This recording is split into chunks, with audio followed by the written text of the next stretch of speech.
grew up in York. My family is like a small unit, I suppose, of us, like my parents and 2 sisters. So I've kind of known God my whole life in some sort of form, or known of God, whether I knew him when I was a kid. Personally, I don't know. We moved churches a lot. Yeah, but I suppose that means I didn't always have like a really steady church group of friends or peers, I suppose. I went to school for half a day when I was 4, and then I was home educated until I was 17. And my sisters were home educated too, eventually with me, so like really close to my sisters. And probably that was a benefit of being home educated, was that my parents sort of allowed us just to explore things that we were interested in, so you could spend a whole afternoon doing art stuff.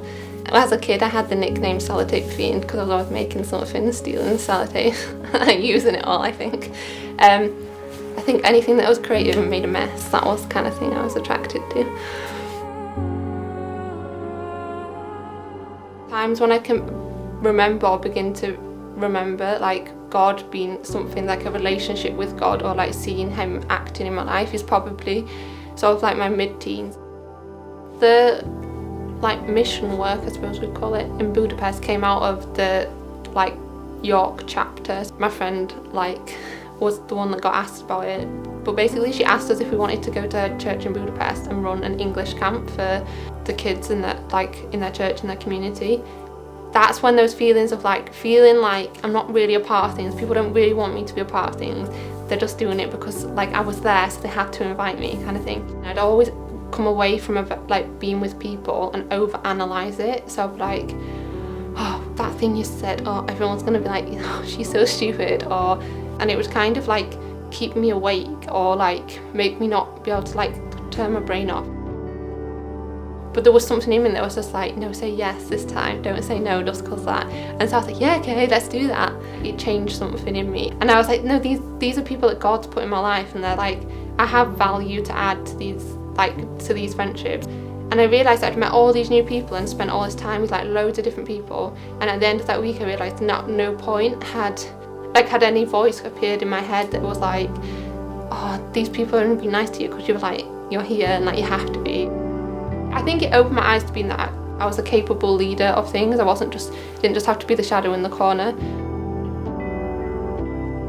And I remember like I never was 100% about going to university, and then suddenly I was like packing up my life and moving to university, and I never actually paused to be like, is this what I want to do? Is this the right decision? And I just felt in that moment that God was like, this decision right now isn't what I'm calling you to. And so we went home, and then that night I just said to my parents, I was like, I don't want to go back. And then suddenly uni wasn't what I was going to be doing for the next 4 years.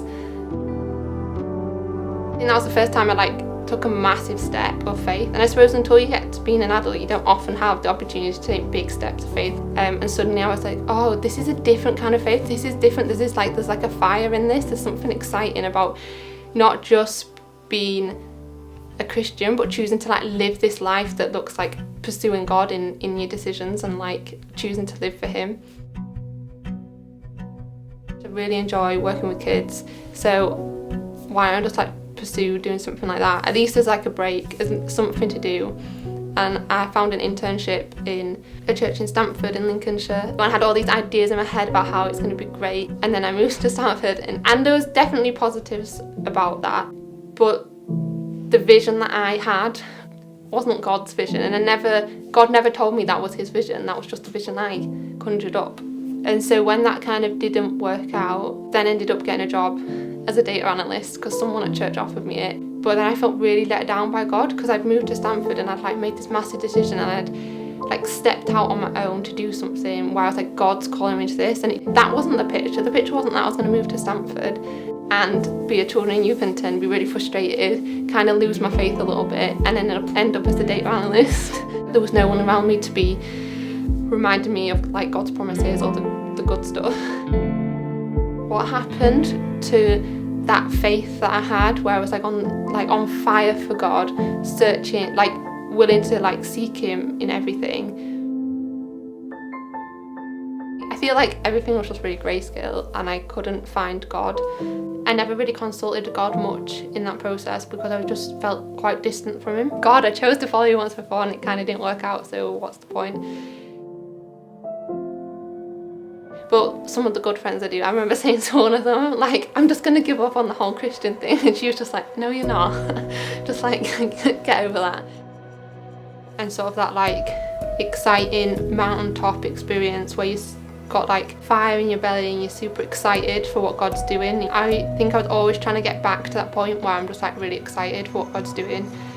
Yeah, so I was kind of seeking that when I moved to Leeds, hoping that that would come. Because I got involved with a small group in a church and suddenly had that community around me of other Christians who were really living their lives for Jesus. Yeah, so when I was a children and youth intern, one of the things that came out of that was really like surprising, and I got this like excitement I couldn't even put into words, that feeling of like when you create something and you're like, yes, this is like what I had in my head, this is what I wanted. And I realised that was like a special thing. And I realised that like being creative and doing creative stuff this is something I enjoy doing. I was like, this is more, there's like a deeper meaning to that. This is something that's really exciting. Like designing for people is something that like fills me with a kind of joy that nothing else does. This is something that could become something bigger.